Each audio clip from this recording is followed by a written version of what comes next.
तर राज ठाकरेंना आपल्या सोबत घेण्यासाठी एकीकडे उद्धव ठाकरे सकारात्मक आहेत, तर दुसरीकडे एकनाथ शिंदे सुद्धा पडद्यामागून राज ठाकरेंच्या संपर्कात आहेत. राज ठाकरेंना सोबत घेतल्यामुळे या दोन्ही नेत्यांचा नेमका कोणता फायदा होणार आहे ते आपण बघूयात ग्राफिक्सच्या माध्यमातून. एकीकडे उद्धव ठाकरेंकडून प्रयत्न सुरू आहे, ठाकरे ब्रँडचं वलय वाढणार आहे जर उद्धव ठाकरेंसोबत राज ठाकरे गेले तर, आणि उद्धव ठाकरेंचा हल्ला थोपवण्यास मदत होईल जर ते शिंदेंसोबत गेले तर. मराठी मतदाराचा कौल कुणाला हा प्रश्न आहे. त्याच्यामुळे जर दोन्ही ठाकरे एकत्र आले तर मराठी जनतेच्या भावनिक पाठिंबा या दोन्ही ठाकरे बंधूंना मिळू शकतो, आणि जर एकनाथ शिंदेंसोबत गेले तर मराठी मतदार महायुतीच्या बाजूने वळणार, आणि जर ठाकरेंसोबत गेले तर पालिका निवडणुकीमध्ये या दोन्ही बंधूंना फायदा होऊ शकतो. जर शिंदेंसोबत असतील तर निवडणुकीमध्ये मनसेच्या मतांचं बळ महायुतीला मिळेल, आणि जर ठाकरेंसोबत असतील तर मुंबई, ठाणे, कल्याण, डोंबिवली, पुणे आणि नाशिक मनपामध्ये या दोन्ही भावांना फायदा होऊ शकतो. शिंदेंसोबत असतील तर मुंबई, ठाणे, कल्याण, डोंबिवली, पुणे आणि नाशिक मनपामध्ये महायुतीला फायदा होऊ शकतो, शिंदेंच्या शिवसेनेला फायदा होऊ शकतो. आणि जर दोन्ही ठाकरे बंधू एकत्र असतील तर मराठी मतदार हा एकवटणार अशी शक्यता वर्तवली जाते. तर दुसरीकडे शिंदेंसोबत असतील तर शिवसेना युबीटीच्या वोट बँकेला फटका बसण्याची ही शक्यता आहे.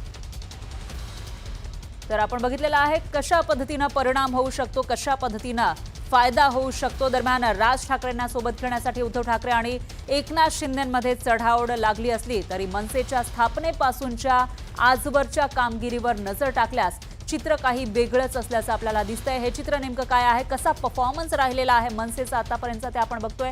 2006 ते 2009 या काळामध्ये महानगरपालिकेमध्ये 12 नगरपालिका इथं जागा मिळवलेल्या होत्या. नगरसेवक निवडून आलेले होते मनसेचे, आणि जिंकलेल्या जागा आहेत 45. या काळामध्ये 12 नगरपालिकांमध्ये 45 नगरसेवक हे निवडून आले होते मनसेचे, आणि मतांची टक्केवारी होती 5.87%. 2006 ते 2009 ची ही टक्केवारी आपण बघतोय. त्याच्यानंतर 2009 ते 2014 महानगरपालिका 24 महानगरपालिकांमध्ये नगरसेवक जिंकून आलेले होते मनसेचे, आणि नगरसेवक एकूण 162 जिंकून आलेले होते, म्हणजे 100च्याही वर नगरसेवक मनसेचे निवडून आलेले होते. आणि मतांची टक्केवारी 12.43% इतकी होती, म्हणजेच मोठा टप्पा गाठण्यामध्ये मनसेला मदत मिळालेली होती. आणि या काळामध्ये मनसेची सर्वोत्तम कामगिरी आजवरची राहिलेली आहे 2009 ते 2014 या काळात. त्याच्यानंतरचा पुढचा टप्पा आपण बघतो 2014 ते 2019. याच्यामध्ये महानगरपालिका 21 ठिकाणी मनसेचे नगरसेवक निवडून आले होते, आणि टोटल जागा जिंकल्या होत्या 26,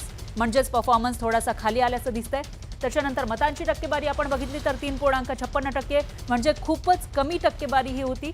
मतांची टक्केवारी घसरलेली होती 2009च्या आधीची किंवा त्याच्यानंतरची आपण तुलना केली तर मतांची टक्केवारी एकूणच घसरल्याचं आपल्याला पाहायला मिळत आहे.